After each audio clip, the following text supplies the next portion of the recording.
जय शिवराय मित्रांनो, आजच्या ह्या व्हिडिओमध्ये आपण महत्त्वाच्या मुद्द्यावरती हात घालतोय, जे वारंवार आपल्या व्हिडिओमध्ये तो मुद्दा असतोच.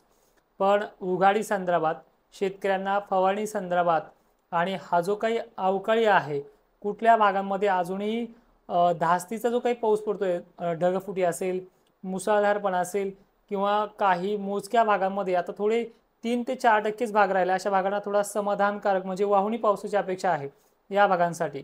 तर हा व्हिडिओ अशा 3 ते 4 मुद्द्यावरती आपण पूर्ण करणार आहोत.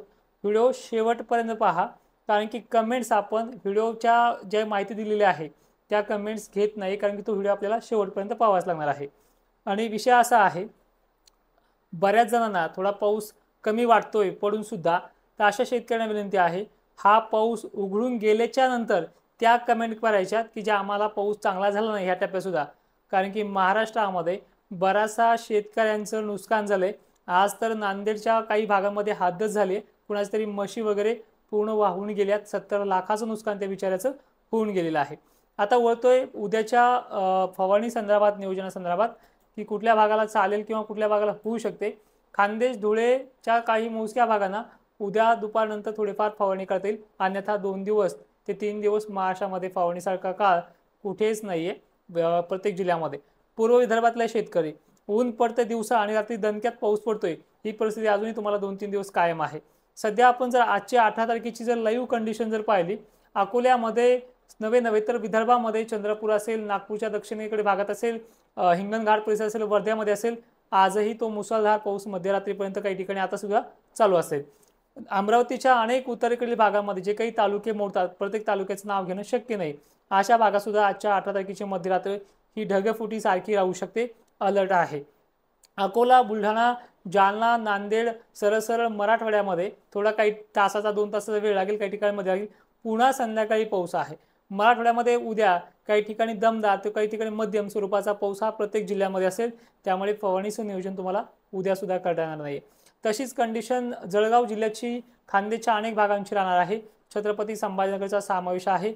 इकडे अहिल्यादेवीनगर, सोलापूर, धाराशिव, बीड जिल्हा, लातूर, नांदेडसह अनेक भाग याच्यामध्ये समाविष्ट आहे. आता नाशिक क्षेत्र, पुणे क्षेत्रामध्ये आज कुठे ना कुठेतरी चांगल्या पद्धतीची दमदार हजेरी झाली आहे. नवे तर या भागामध्ये अधिकही धुमाकूळ घातलेला आहे, पण थोडे मोजक्या कमेंट येतात 2-4 बोटावरती मोजण्या इतक्या, की आम्हाला मुसळधार पावसाची आवश्यकता आहे, आम्हाला वाहुणी पावसाची आवश्यकता आहे. असे भाग आपल्या अंबडमध्येही काही आहेत, काही पैठणमध्ये तुरळक भाग राहिलेत, अशा वैजापूरमध्येही काही भाग राहिलेत. काळजी करू नका, पाऊस काही जात नाहीये आणि पाऊस जी दशा महाराष्ट्राची लावली अशी अनेक भागांची तो करतोय.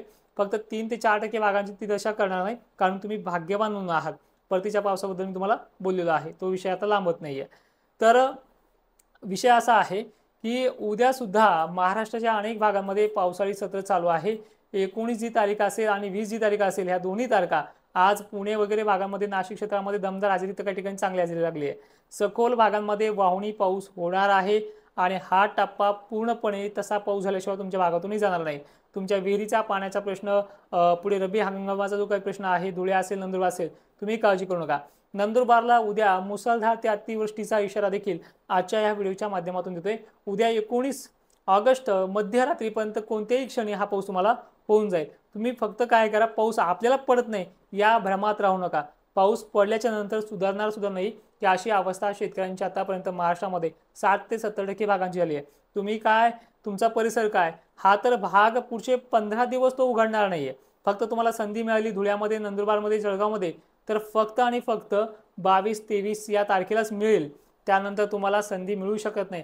त्यातली कॉमन तारीख 23च आहे, संधी मिळणार नाही. मग संधी कुठल्या भागांना मिळणार आहे, तो सगळ्यात महत्त्वाचा पॉईंट होता आणि एक एक तारखेनुसार हा अंदाज आपण पाहूयात. उद्या सुद्धा अहिल्यानगर, धाराशिव, बीड, जालना, लातूर म्हणजे सरळ मराठवाडा संपूर्ण, खान्देश बऱ्याच ठिकाणी 80 ते 90% भागांना, विदर्भात उद्या पुन्हा पावसाचं सत्र आहे म्हणजे 19 ऑगस्टला. सेम कंडिशन 20 तारखेला पाहायला मिळेल, पण 20 तारखेला हळूहळू सोलापूरची सुटका होते. पण पाऊस उघडीप काळात सुद्धा आहे, त्याबद्दलही बोलणार आहोत.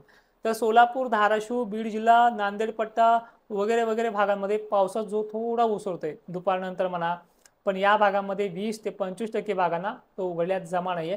ढगा किंवा फटकारा किंवा अशी परिस्थिती याच्यामध्ये राहील. हेच ॲक्च्युअल आपल्या प्रयोगशाळेमधनं तंतोतंत सांगण्याचा मी तुम्हाला प्रयत्न करतोय. ज्यांनी कोणाला माझा अनुभव नाहीये त्यांनी निगेटिव्ह कमेंट करण्याची काही आवश्यकता नाहीये. जसं आपण दवाखान्यामध्ये इलाज झाला नाही तर डॉक्टर बदलतो, तसा तुम्ही हवामान तज्ज्ञ बदला, बाकीचं टेन्शन घ्यायची गरज नाही. तर अशा पद्धतीची परिस्थिती ह्या 20 तारखेला आहे.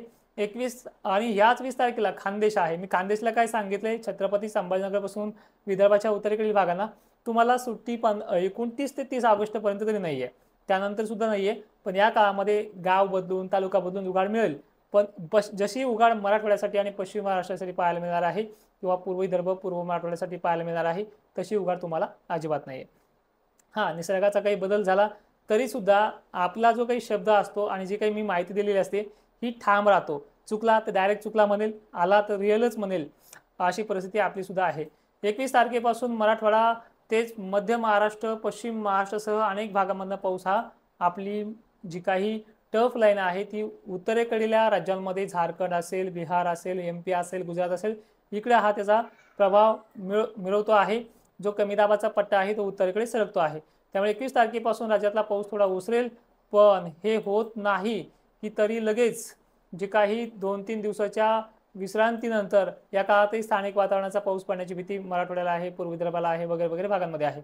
ठीक आहे, पण याच्यामध्ये टक्केवारी खूप कमी आहे. त्यामुळे तुमची कामं 21 पासून बिना अडथळा होऊ शकतात. पण 24 आणि 25 अशी तारीख आहे. आता ही 22-23ला जी काही घडामोड होती ती बऱ्याच ठिकाणी आहे, पण 23ला नागपूर सारख्या ठिकाणी, पूर्व विदर्भासारख्या ठिकाणी, उत्तर महाराष्ट्र संभाजीनगरपासून पलीकडे नाशिक क्षेत्र, पुणे, ते उत्तरेकडील नंदुरबार, शहादा, खानदेश संपूर्ण भागामध्ये पावसात 23 नंतरही ऍक्टिव्ह राहू शकतो. सुरुवातीला बोलताना तेच बोललो की 22-23ला फक्त खानदेशला थोडी उघडीप मिळू शकते. मराठवाड्याला मात्र दक्षिण भागामध्ये 4 ते 5 दिवसाची बरी उघडीप मिळू शकते. पण उघडीपमध्ये सुद्धा स्थानिक वातावरणाचा पाऊस हा राहू शकतो. 25 तारखेला पुन्हा वातावरण जे आहे ते सक्रिय होते. या सक्रिय वातावरणामध्ये सोलापूर येतोय, लातूर पट्टा येतोय, नांदेड पट्टा येतोय, विदर्भ बऱ्याच ठिकाणी येतोय. पण हा पाऊस या पावसासारखा तीव्र राहणार नाही याची भीती मात्र तुम्हाला निश्चिंत करण्याचा अंदाज देतोय. आणि हा पाऊस पुन्हा 2-3 दिवसासाठी असं स्थानिक वातावरणासारखा राहील. एवढं मोठं व्याप्तीचा विषय त्याच्यामध्ये फारसा येणार नाही. जे काही 25-23 बाबतीत बोलतोय आपण रोजच लाईव्ह घेणार आहे, रोजच या विषयावरती बोलणार आहोत. पण हा अंदाज अगोदर देणं हे तुम्हाला महत्त्वाचं होतंय. आणि सगळ्यात महत्त्वाचं हे आहे की ऑगस्ट महिना संपवतो ना संपवतो पुन्हा एकदा एक लो प्रेशर महाराष्ट्राला चांगलंच परेशान करणार आहे. तो पाऊस श्री गणेश उत्सवामध्ये टिकून राहणार आहे. तर आता लक्षात आलंय, मराठवाड्यासाठी 5-6 दिवसाचा स्थानिक वातावरणाचा विषय जर सोडून दिला तर वेळ मिळू शकतो. त्या 21 पासून पुढे 21ला सुद्धा काही काही गावांना नाहीच, पण 21 पासून पुढे 80%-70% भागांना उघडीप मिळते. पण हा विषय जो आहे पुन्हा 24-25ला वातावरण ऍक्टिव्ह करू शकते. त्यामुळे फवारणीकडे आणि ड्रिचिंगकडे जो काय आपला भर असतो तो तसा चालू द्या. पिकं वाचवण्याच्या तयारीत राहा. तर मित्रांनो, माहिती आवडत असेल तर अनेक शेतकऱ्यांना तुमच्या प्रोफाईलला ती माहिती शेअर करत जा. आणि विशेषतः आपला फॉलोचा बेस 50,000 तुम्ही पूर्ण केल्याबद्दल तुम्हाला माझा सप्रेम जय शिवराय.